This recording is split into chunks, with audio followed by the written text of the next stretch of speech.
eu sou Lauro Jardim. Eu sou o Gabeira. Eu e Gabeira estamos hoje aqui, como em todas as terças-feiras, para bater um papo sobre os assuntos quentes da semana.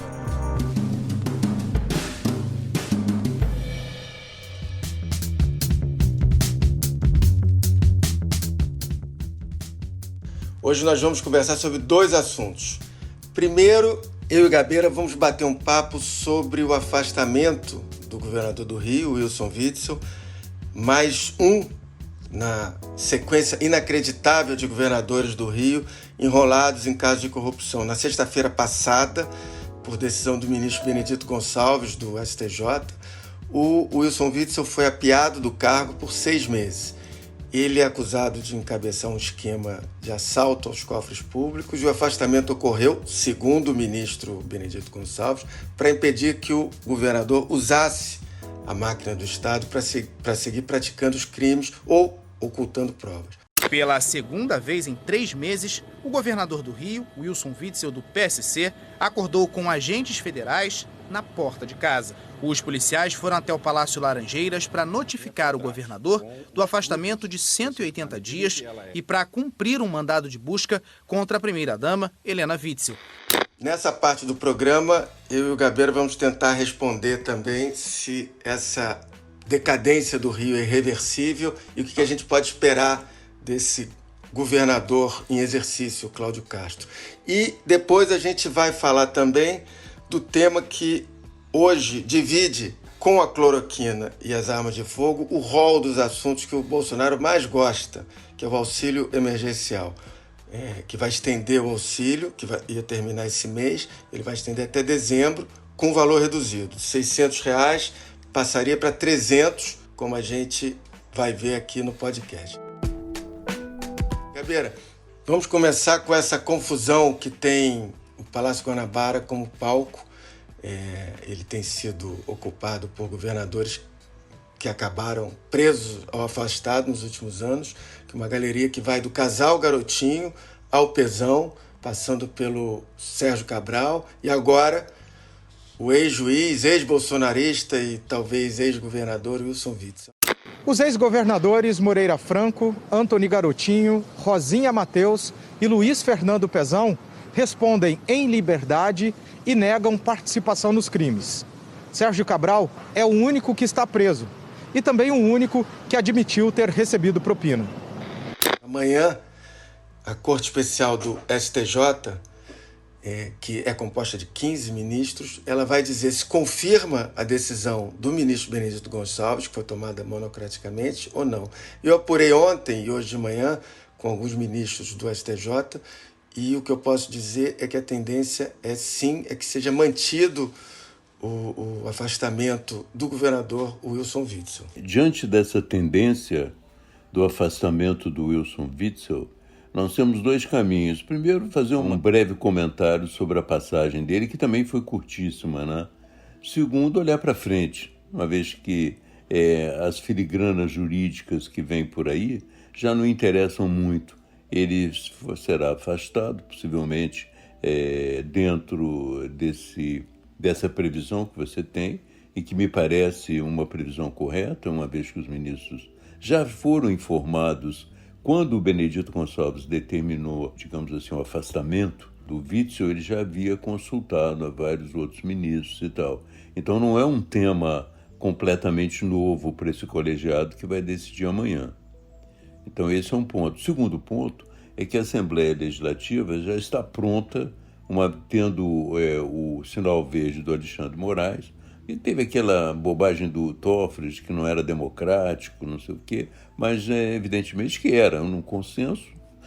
Como é que um consenso desse não é democrático, né? Então eles têm agora 3 semanas, mais ou menos, para decidir. Então eu acho que a sorte do Wilson Witzel já está mais ou menos determinada. O problema agora é olhar para frente.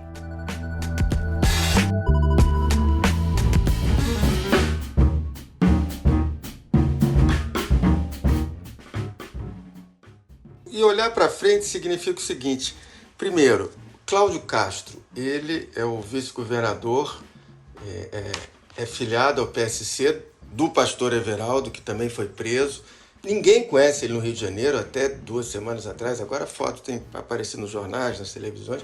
Ele poderia andar em qualquer avenida movimentada da cidade e ninguém ia dar atenção a ele. Ninguém sabia quem era ele. Ele é um cantor católico, há anos, gravou discos, etc. Abençoa, Senhor, a tua igreja reunida aqui. Abençoa teu povo que celebra reunido aqui. Andou na política fluminense como assessor de deputados, de vereadores. Foi assessor do Márcio Pacheco. Exatamente. Tá enrolado. O único denunciado nas rajadinhas até Exatamente. agora. O problema dele, eu acho, do Cláudio Castro, que no primeiro movimento está sendo se aproximar da família Bolsonaro. Ontem, segunda-feira, fez questão de dizer, de anunciar que tinha recebido um telefonema do Flávio Bolsonaro oferecendo ajuda e tal. O primeiro problema dele é que, por ser desconhecido, ele tende a repetir um dos problemas da gestão do Witzel, que é o Witzel montou, por exemplo, um secretariado sem ninguém de relevância nesse estado, nessa cidade, integrar esse secretariado. O Rio de Janeiro pode estar decadente, está decadente, tem problemas enormes, mas ainda tem figuras de relevância em qualquer área que se olhe. E o secretariado do Witzel é um secretariado de desconhecidos. E o do Cláudio Castro tende a ser a mesma coisa. Eu acho que ele não tem tamanho, não tem envergadura, não tem conhecimento das pessoas para montar um secretariado à altura dos desafios do Rio de Janeiro. Não tem dúvida. Isso aí eu tenho a impressão de que ele vai ficar preso em duas mãos. Ele vai ficar preso na mão dos Bolsonaro, né? Que vai depender do governo federal para resolver a questão fiscal do Rio de Janeiro, e vai ficar preso nas mãos da Assembleia.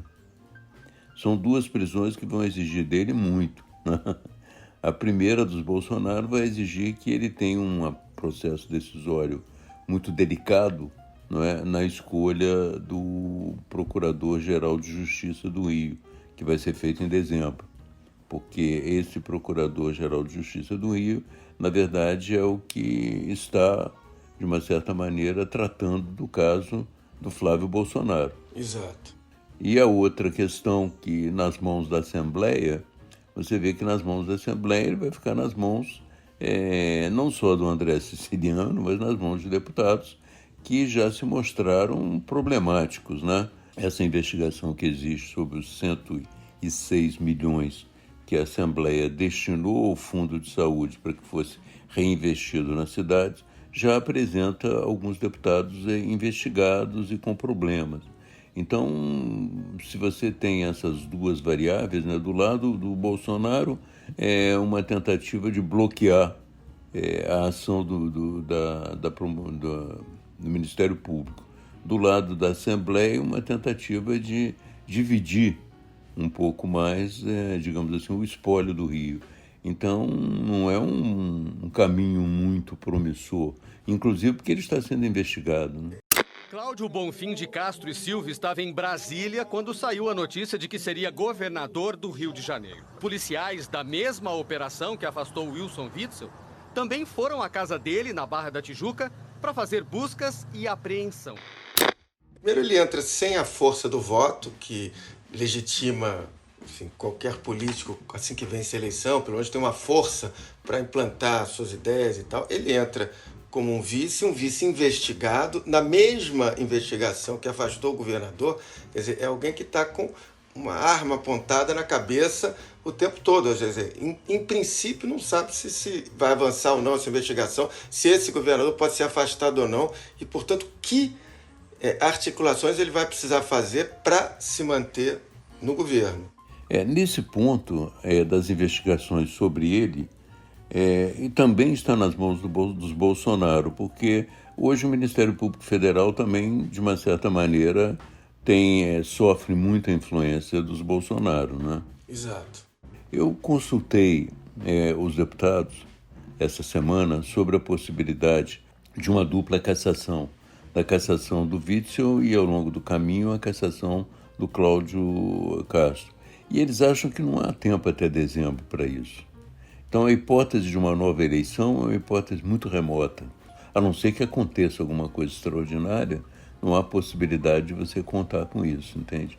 Então, muito possivelmente, você tem que contar com a hipótese de que ele vai continuar no cargo, e se perder o cargo, entra o Siciliano, e que possivelmente vai perder também.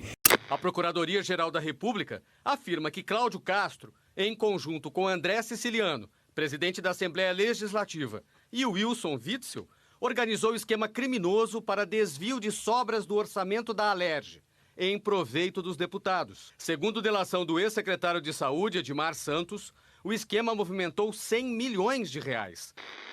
Então é uma situação um pouco melancólica, né?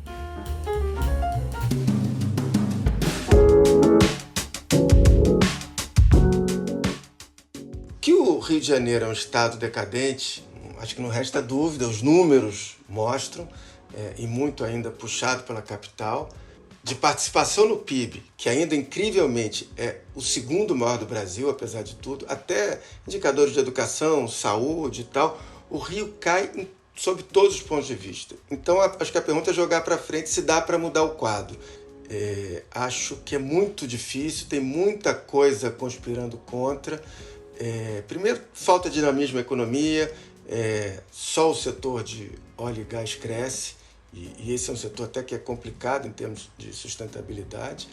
Depois tem toda uma estrutura da máquina do Estado que aparenta ser tomada por bandidos, por fornecedores corruptores, que entra e sai governo, eles continuam dominando as licitações.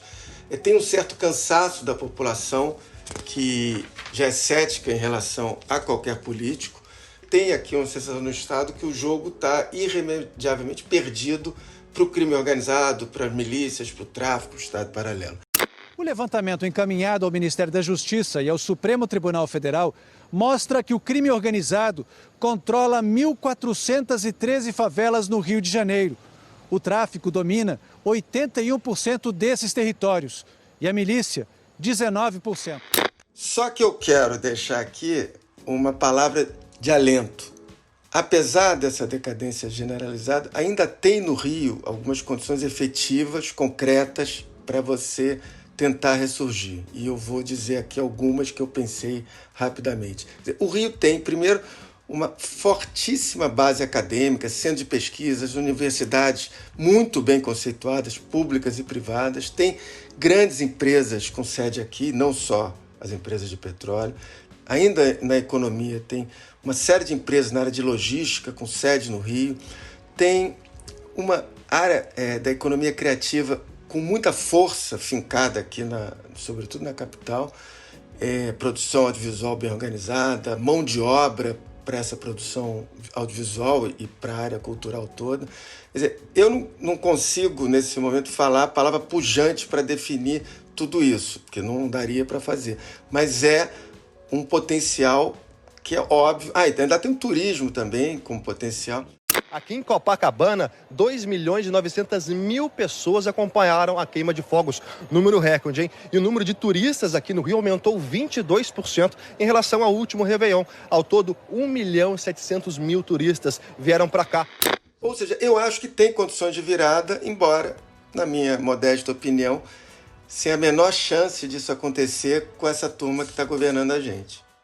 Uma cidade que tem essa base de conhecimento, essa produção cultural, essa atração turística, é uma cidade que teria tudo para ser uma cidade do futuro. Sim. Não é? Independente até do petróleo, se você soubesse canalizar os recursos do petróleo para fazer a transição para o futuro, ser uma cidade do conhecimento, da produção cultural, do turismo e tal, eu acho que o Rio teria essa chance. Se você articular o turismo com o Rio de Janeiro, né, com a cidade do Rio de Janeiro, você tem pontos do Estado muito passíveis de serem incorporados num roteiro turístico até para o turista estrangeiro. Agora, a dificuldade toda que nós temos é essa, a política E talvez você tenha uma chance agora, não terá eleição para governador, mas terá uma eleição nas cidades, né? E sobretudo na principal cidade do estado, porque você viu que pela fusão e tal, o Rio de Janeiro continua sendo uma cidade muito grande, até para a dimensão das outras do estado. Então, a eleição municipal no Rio de Janeiro pode ser um alento, né, no sentido de uma melhoria na gestão municipal, uma tentativa de encontro de perspectiva na cidade, mas já também, entende, chegando com essa dificuldade. O Estado estará capenga. Então, o próprio novo prefeito do Rio de Janeiro, se você vir na eleição um alento, ele terá inúmeras dificuldades. Você não acha? Exatamente. Embora, é o que você está dizendo, dependendo da escolha que tenha, você já tem ali um olhar novo e um olhar pelo menos de esperança da população que as coisas podem mudar. E aí, porque se o Rio de Janeiro fizer uma escolha de novo errada, as coisas realmente podem, aí sim, se tornar para o ponto irreversível.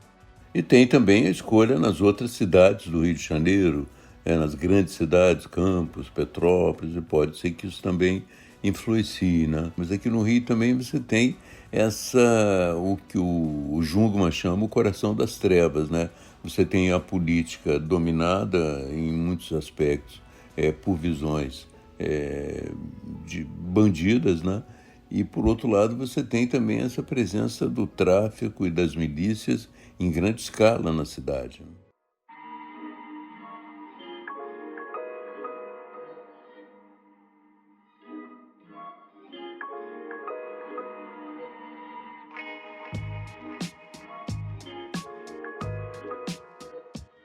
Gabeira, vamos conversar agora sobre um assunto, nosso segundo assunto, a extensão do auxílio emergencial, que hoje está dominando a pauta do governo e, na verdade, boa parte da estratégia do presidente Bolsonaro para manter a aprovação do governo dele nos níveis que ele conquistou nas últimas semanas, mesmo com PIB negativo, com desemprego em alta, com quase 130 mil mortes por Covid nas costas.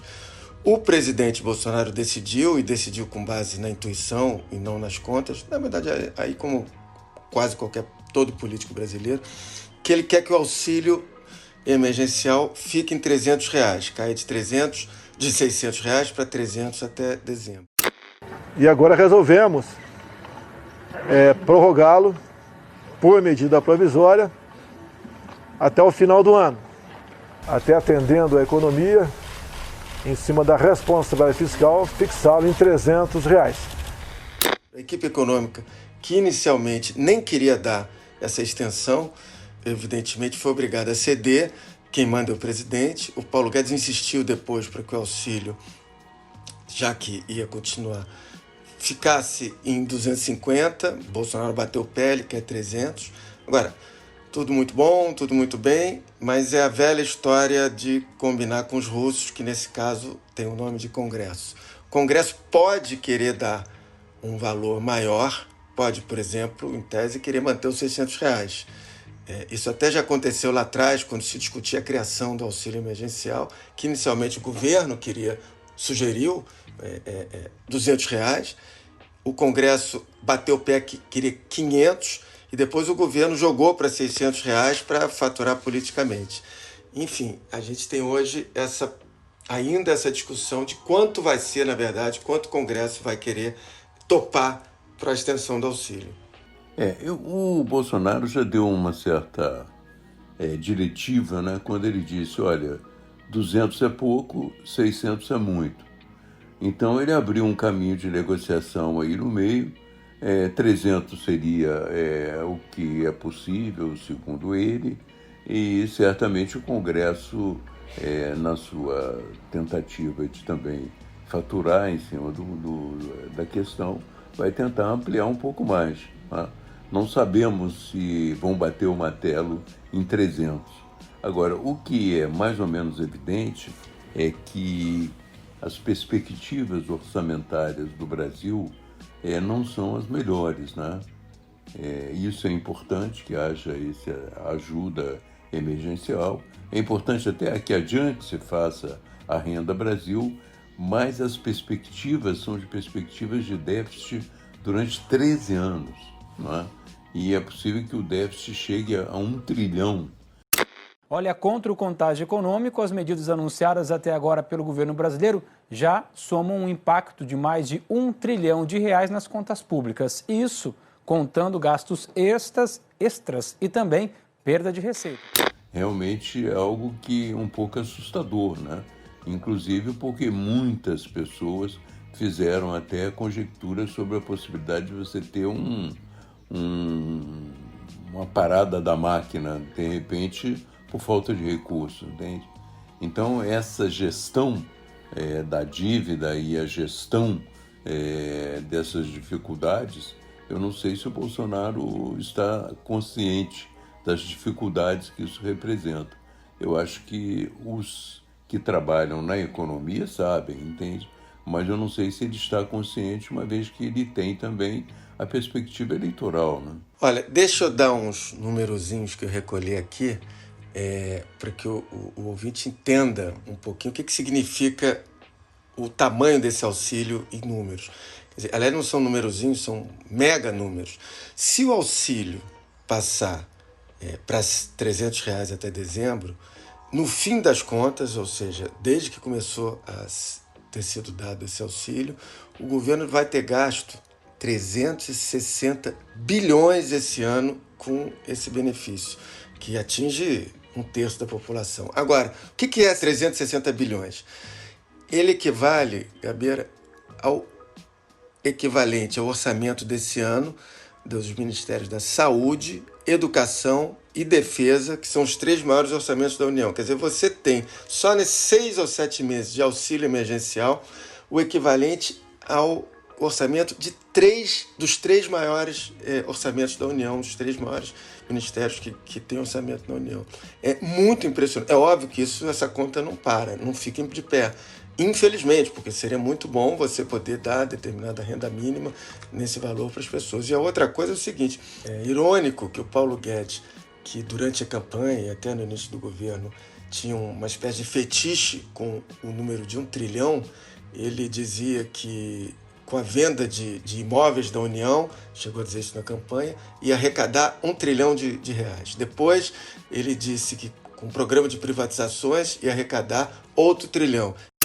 O Brasil tem ativos imobiliários que chegam a mais de 1 trilhão de valor. E tem também, em empresas estatais, 900 bilhões. Imaginem 1 trilhão quase de bolsa, de empresas, e mais 1 trilhão de imóveis, e uma dívida de 4. Tem uma dívida de 4. 2 trilhões ele tem. Se ele acelerar as privatizações, acelerar as desestatizações, se ele acelerar a venda de imóveis, ele pode reduzir bastante isso. O que a gente vê, o que ele vai conseguir é um déficit de trilhão, né? Exatamente. Eu tenho também a impressão de que o debate no Brasil está muito pobre, uma vez que a gente está discutindo apenas como destinar uma ajuda emergencial, como realizar uma Renda Brasil, enfim, como garantir a reeleição do Bolsonaro. Agora, não está se discutindo algo que na Europa está muito mais avançado, o projeto de retomada da economia, que é muito mais amplo. Aquela história do Big Bang que o Paulo Guedes levantou, que ele teria um plano para recuperar a economia e tudo mais, isso aí, até o momento, já desapareceu, pelo menos está ofuscado pela discussão sobre ajuda emergencial. Ficou para a semana que vem, como você gosta de dizer. Ficou para a semana que vem. E o problema, mesmo se ele apresentar esse problema de Big Bang, entende? Não basta dizer assim, nós vamos voltar a crescer e vamos voltar a ter mais dinheiro e tal. É preciso também dizer qual a orientação do crescimento. Os planos europeus, eles têm uma orientação. Eles falam assim, olha, nós vamos caminhar com o meio ambiente, nós vamos determinar um desenvolvimento sustentável, nós vamos prosseguir na digitalização, entende? Tem 2 orientações, meio ambiente e digitalização, entende? Aqui no Brasil você não tem nem rumo, entende? A ideia é se crescer, tudo bem, se voltar a crescer, tudo bem, mas não sabe nem para onde vai. O próprio orçamento da defesa no Brasil é um escândalo, porque você tem um orçamento da defesa que aumenta, né? Não aumentou na medida que o governo queria, na medida que fosse superior à educação e à saúde, mas você não discute no Brasil que defesa é essa, qual é o nosso projeto de defesa. Não há essa discussão no Brasil, no parlamento, como já houve, mais ou menos no meu tempo, e como é necessário. Poxa, se você vai gastar dinheiro com defesa, para quê? Quem são os adversários? Qual é o tipo de guerra que você espera? Quais são os recursos que você está canalizando para isso? Isso aí também é uma discussão que eu acho que é uma discussão democrática e importante.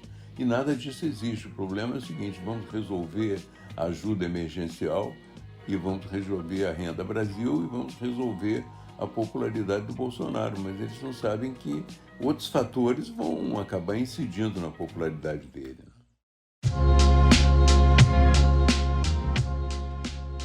Bom, está terminando o Lauro Gabeira de hoje, a gente fica por aqui. O Lauro Gabeira está disponível a partir das 5h30 da tarde, das terças-feiras, no site do Globo, no Spotify, no iTunes ou na sua plataforma preferida de podcast. Esse episódio teve a edição da Fernanda Pontes e do Vitor Carvalho. Na terça que vem, a gente está de volta. Tchau. Até lá.